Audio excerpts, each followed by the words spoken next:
Bueno amigos, en este segundo bloque nos acompaña el congresista Sergio Tejada del Partido Nacionalista y el señor Michel Ortiz, que es el presidente de la Federación de Estudiantes del Perú. Nuestros invitados, la doctora Peregrina Morgan y el doctor Javier Piqué, tuvieron la gentileza de acompañarnos en el primer bloque, y se ha quedado con nosotros la doctora León Velarde también para seguir discutiendo las implicancias de esta importante norma. Doctora León Velarde, antes de irnos al corte comentaba con usted ¿a qué atribuye usted las críticas que se han focalizado más en el sector privado? CONFIEP ha calificado la norma como intervencionista, tipo chavista. ¿Por qué atribuye usted estos cuestionamientos? Yo creo que ahí hay dos aspectos. Uno que tiene que ver con que probablemente el sector privado esperaría una ley un poco más moderna, un poco más flexible, en el sentido de que la educación superior en otros países hoy, por ejemplo, fomenta mucho la internacionalización, el intercambio con otras universidades, el semestre en el extranjero. De eso no dice mucho la ley. También el tema de tener una universidad que es semipresencial, hoy en día también eso existe mucho a nivel internacional, algo virtual con otras universidades, por ejemplo, más el tema presencial. Entonces creo que por ahí hay un temor, no temor, sino más bien una ausencia, ¿no? Es decir, bueno, el mundo se está ya flexibilizando en el tema de educación superior, se está internacionalizando y eso no lo recoge la ley, entonces nos ancla un poquito en el pasado. Creo que ese es un cuestionamiento. Y el otro tiene que ver con la exigencia, por ejemplo, a mi entender, de tener más profesores a tiempo completo. 25% no es poco, y eso significa pues tener un profesor con un salario adecuado para el rango de su dedicación y su categoría, y eso implica que ese profesor además tiene que hacer otras labores, como proyección social, investigación, y eso sin duda va a merecer que las utilidades sean menores. Pero yo conozco muchas universidades privadas que ya estaban en ese camino. Es más, yo conozco universidades privadas que ya estaban en el camino de exigir doctorados, no solo maestría. Entonces creo que aquellas universidades privadas que estaban apostando por la calidad y estaban en ese camino, como digo, nosotros hace mucho que apostamos por ese camino, no tienen por qué tener ningún temor, ¿no? Entonces hay esos dos aspectos que creo que poco a poco se van a ir aclarando también. Claro, también es necesario aclarar desde el punto de vista político qué tanto se merma la autonomía universitaria con la creación de la superintendencia de la SUNEDU. Y el congresista Sergio Tejada de repente puede responder a esos cuestionamientos que se hicieron casi desde que el proyecto fue presentado respecto a este organismo nuevo, la superintendencia. Se dice pues que al depender del Ministerio de Educación, la designación de su titular va a suponer una injerencia directa del gobierno. ¿Es eso exacto, congresista? No, no es así. ¿Cómo están? Muy buenos días. Esta ley garantiza totalmente la autonomía. Es una autonomía entendida como debe entenderse además. Autonomía para un autogobierno de la universidad, para que se garantice el pluralismo, para que se garantice la libertad de cátedra, pero sí hay un papel activo del Estado para garantizar calidad y fiscalizar los recursos, sobre todo en las universidades públicas, ¿no? En las universidades privadas, digamos, hay una mirada de la superintendencia por el hecho de que hay exoneraciones tributarias o algunos otros beneficios. Pero en el ámbito de gobierno, la universidad, administración de la universidad, está totalmente garantizada la autonomía. La superintendencia está adscrita al Ministerio de Educación y por ley todas las superintendencias tienen que estar adscritas a un sector, pero eso no les quita independencia, no les debe quitar independencia.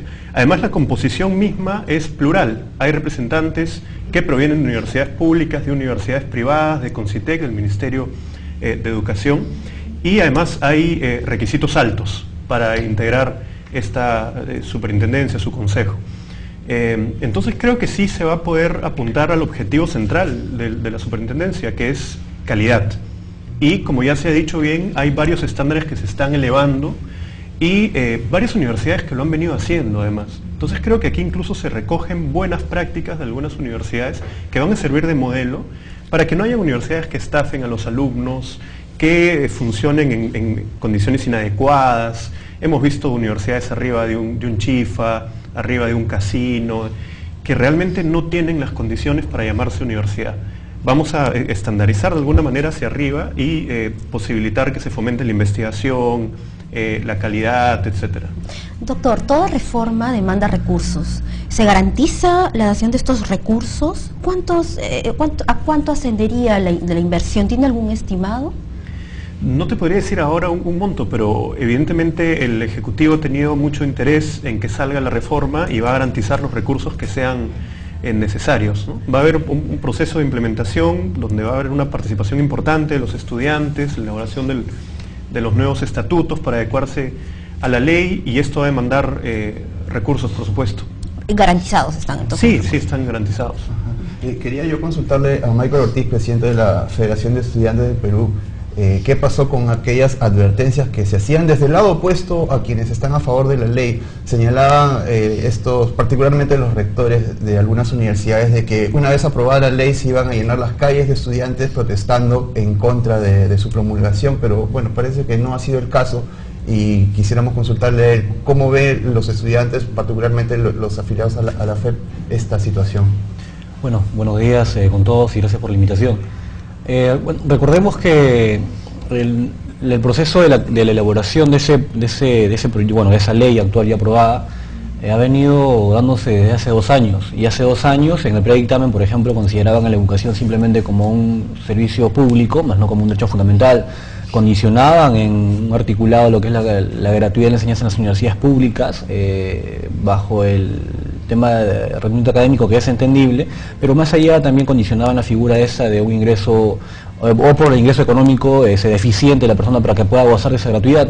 Asimismo tampoco no consideraban lo que es el voto universal y una serie de propuestas que el estudiantado venía levantando desde hace bastante tiempo atrás. Ahora, si bien es cierto, consideramos nosotros, hemos tenido una reunión el día 5 y 6 de este mes, ¿no? Y hemos analizado a fondo el problema y hemos visto pues que si bien es cierto no transgrede en gran medida la universidad pública, porque se garantiza la gratuidad, etcétera, etcétera, pero también hemos visto de que no ha terminado o no ha acabado con el problema de fondo, que en este caso es el famoso lucro con la educación. Y eso pues ha permitido no solamente ver de repente o analizar que existen universidades privadas con fines de lucro actualmente, sino que en el año 96 habían, por ejemplo, como 260.000 estudiantes en universidades públicas, y a la fecha existen como 360.000, entonces no ha incrementado prácticamente en nada. En cambio, en las universidades privadas, de lo que eran sin fines de lucro en el año 96, habían aproximadamente 160.000 estudiantes, a la fecha existen ya como 650.000, entonces hoy en día la cantidad de estudiantes en universidades privadas, la mayoría con fines de lucro, se ha duplicado respecto a las universidades públicas. Entonces ha permitido de que el Estado pues no, más allá de repente de poder fortalecer las universidades, es decir, implementar sus laboratorios, construir mejor infraestructura, no ha ampliado esa cobertura para que más estudiantes egresados de secundaria puedan ingresar a esta, ¿no? Y ahí ha habido una serie de limitaciones bastante fuertes para la población. Ahora, no todos están en la condición pues de pagar una universidad privada como la Cayetano, como la Católica, porque son, tengamos en cuenta de que ahí se paga inclusive hasta 2 o 3 veces lo que es el sueldo mínimo vital, y hay muchas personas que tienen grandes capacidades cognitivas, pero lastimosamente el tema económico a veces los limita bastante. Para diferentes carreras existen como 9, 10 vacantes por examen de admisión, y puede ser que se queden al puesto 11, 12, no significa que o no tengan la capacidad de hacer en una universidad pública. Y esto tienen que postular esos estudiantes 2, 3, 4 veces, y a veces el padre de familia se ve desesperado y ya también obligado a que su hijo estudie una carrera universitaria y lo matricule en una universidad privada, donde una gran cantidad de estas son con fines de lucro y lastimosamente pues no brindan la calidad necesaria que uno de repente exige, ¿no? Pero a juicio de los estudiantes, esta nueva ley universitaria, ¿qué falencias corrige?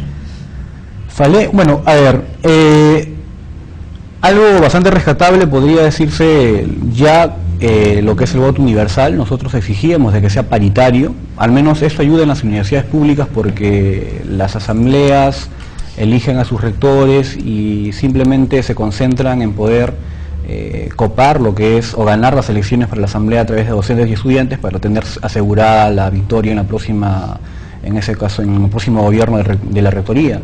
Y bueno, y eso ya se ha conseguido, sin esa nueva ley, se ha conseguido en 3 universidades del país, e inclusive es paritario en Cajamarca, en Ayacucho y en Puno, no con la exigencia estudiantil.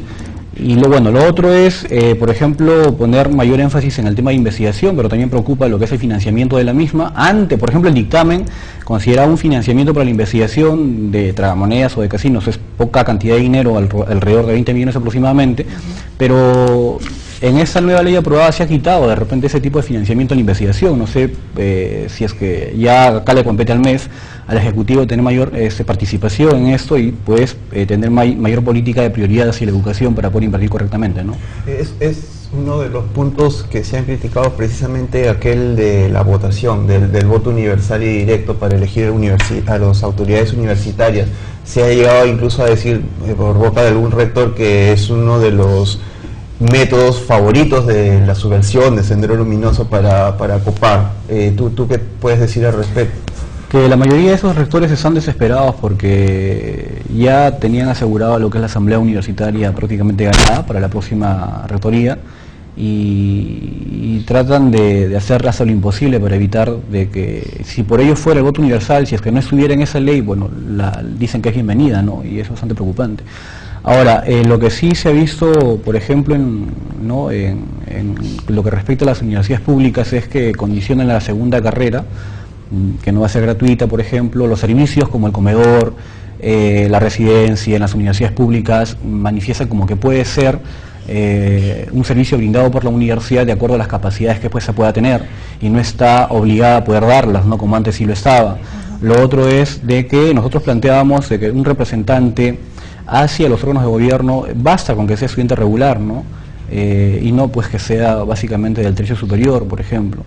Y hay ciertas cosas por ahí que el estudiantado pues en ese contexto va a exigir en cada una de sus universidades, porque estamos en un proceso también de la elaboración del estatuto. Ya se aprobó esa norma, se ha promulgado, viene esa asamblea estatutaria, tenemos que fiscalizar, porque también ahí las personas que han hecho de la universidad pública principalmente pues un espacio de repente de lucro en las públicas, te digo, están viendo la manera de cómo evitar verse dañados con esa nueva ley, ¿no? Y también tenemos que fiscalizar como estudiantes de que ese proceso de elaboración del nuevo estatuto se dé con bastante transparencia, ¿no?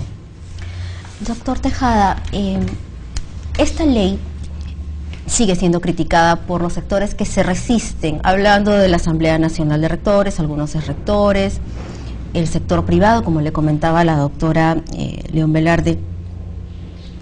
¿Usted garantiza, doctor, que este debate que se realizó fue amplio, se recogieron todas las opiniones, fue un dictamen, ahora ley, que contempló las observaciones, fue enriquecido? Fue un debate muy amplio. Podríamos retroceder incluso hasta el año 2003, cuando el Ministerio de Educación plantea una comisión por la segunda reforma. A partir de ahí se empieza a debatir el tema universitario y varios de los insumos entran en el trabajo de la Comisión de Educación de este periodo. Y hemos estado nosotros 2 años debatiendo, visitando varias regiones, varias universidades, recibiendo la opinión de los estudiantes, de los docentes, de los rectores. Ha estado la Asamblea Nacional de Rectores en varias oportunidades. Hemos tenido incluso un comité experto, conformado por profesionales de la más alta calidad, que han brindado sus aportes. Entonces creo que ha sido una de las leyes que ha tenido un debate más amplio en el Parlamento. Solamente que, claro, la Asamblea Nacional de Rectores se desactiva en un plazo de 90 días, entonces evidentemente no quieren que eso ocurra, están tratando de evitarlo. Van a tener otros espacios de participación, porque los rectores pueden asociarse libremente de manera privada, digamos, de manera particular, para seguir estableciendo coordinaciones, pero ya no como un ente que tiene financiamiento del Estado. Entonces hay una serie de cambios que efectivamente están afectando algunos intereses.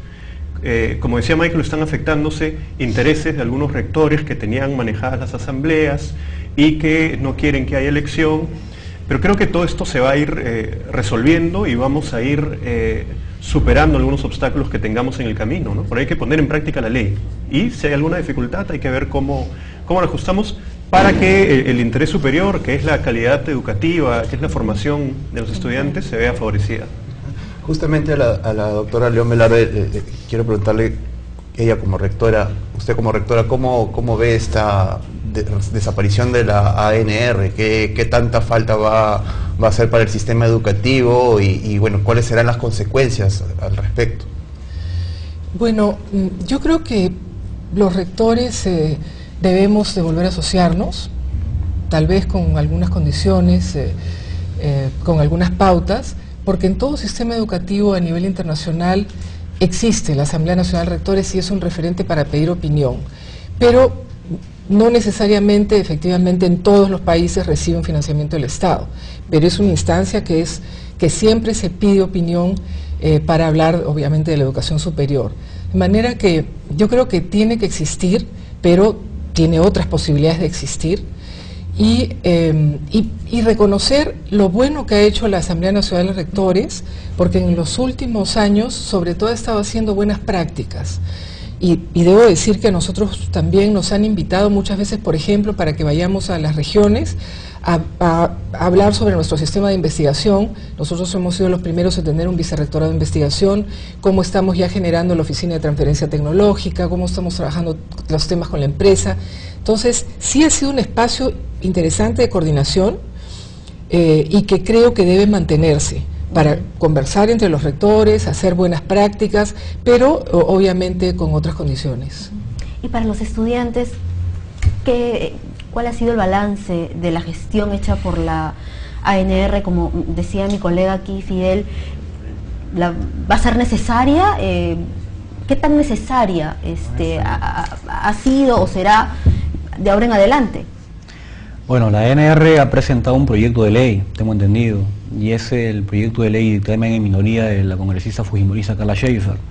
Un proyecto de ley presentado solamente elaborado entre rectores, y en teoría lo correcto hubiese sido de que llamen a la comunidad universitaria, a los estamentos de la universidad, de estudiantes, docentes graduados, con la finalidad de poder trabajar un proyecto de ley de manera articulada y exigir que se apruebe en el mayor tiempo posible, pero infelizmente ellos han trabajado su proyecto de ley, al menos las autoridades que actualmente están en la ANR han hecho eso. El presidente de la comisión de elaboración de ese proyecto de ley ha sido el rector de San Marcos, y en esa universidad se ha impuesto lo que es un reglamento de procesos disciplinarios para estudiantes, que inclusive actualmente hay estudiantes denunciados cuando protestan ante una irregularidad, porque el estudiantado es el ente fiscalizador ahí de manera bastante puntual. Entonces, la ANR ha jugado un rol, yo creo, más autista respecto a la problemática de la universidad y la problemática del país, ¿no? Pedía mayor debate en las movilizaciones que ellos realizaban, y sin embargo yo no he visto a ningún rector promover la más mínima discusión en sus universidades de la problemática de la universidad. Me refiero a un debate consensuado, amplio, ni mucho menos la problemática del país, ¿no? Al menos en las universidades públicas se ha notado eso, y en las privadas, al menos las con fines de lucro, también se ha visto una fuerte, o una poca participación al respecto, ¿no? Bueno, yo quiero agradecer a nuestros invitados. Este ha sido un gran programa. Hemos tenido las opiniones y el análisis de expertos en la materia. Yo quiero agradecerles su sintonía. Fidel. Sí, y muy interesante conocer los puntos de vista positivos que tiene esta nueva ley universitaria, y también las aparentes faltas que podría conllevar ese texto, como anotaba acá Michael, presidente de la Federación de Estudiantes del Perú. El debate está abierto a nivel nacional, y bueno, ya se han visto posiciones en contra y a favor, y este programa espero que haya servido para aportar algo más a las dudas que podrían tener nuestros seguidores de la Agencia Andina. Sí, de verdad que sí, Fidel. Estamos en el inicio de una gran reforma educativa. Los resultados no se van a ver de manera inmediata, es un proceso largo, y bueno, solamente queda implementar la norma y todos subirnos a esta gran finalidad, que es superar y mejorar la calidad de la enseñanza universitaria. Yo me despido, fue Cintia Velarde, Fidel Gutiérrez, hasta la próxima.